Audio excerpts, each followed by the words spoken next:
13 teens and 7 adults set out on a journey on July 29th through August 6th, 2017, to bring joy to the children of El Salvador.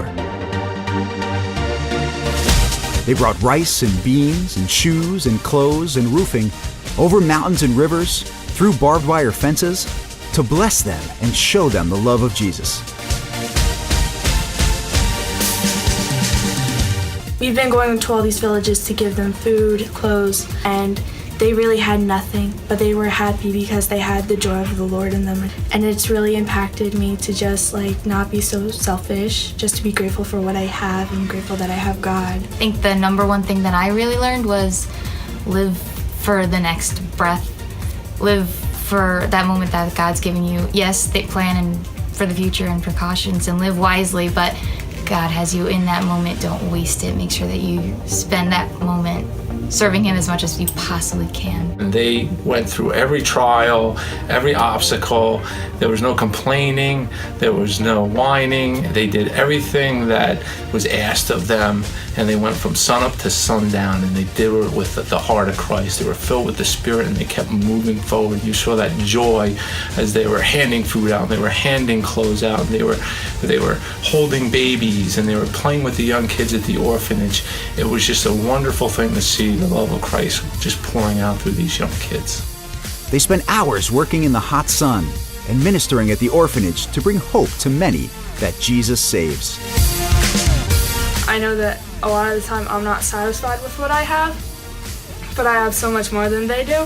And it was just a really big blessing to be able to see that you can be happy with however much you have, however much God has given you, that's enough, and He knows that. There's this one little girl that we were making necklaces, and she made one, and I thought we were gonna make it for her, but she was just giving them out to everybody else before she got one for herself. So she wanted to make sure that everyone else had them before she had one. So how we live, we would mostly take things for ourselves, and even though she had nothing, she just made sure everyone else had it before herself. She put others before herself. Our youth, they persevered through so many things. I mean, we didn't have any major injuries, but there were some.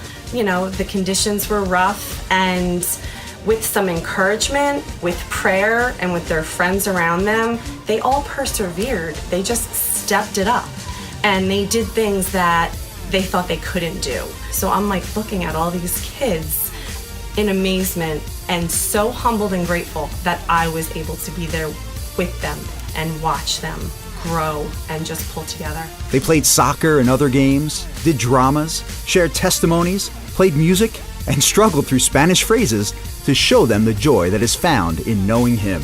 This was my first missions trip, so I really had no idea what to expect.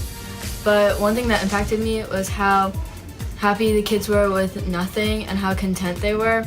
Everything they had, they shared with others, and they even shared it with us, even though they didn't have that much. And it just amazed me that they were willing to give up the little stuff that they had. We had to put together a skit for an outreach we were going to do later in the day. We only had about an hour to prepare, and the kids had never seen the skit before. They didn't really know what they were supposed to do, and it was a little nerve-wracking as we were preparing, but it was cool to just take the time to stop and pray and just be led by the Holy Spirit. And after watching the skit later on in the day, it made me very proud to just see them come together and just be able to share the gospel through this skit.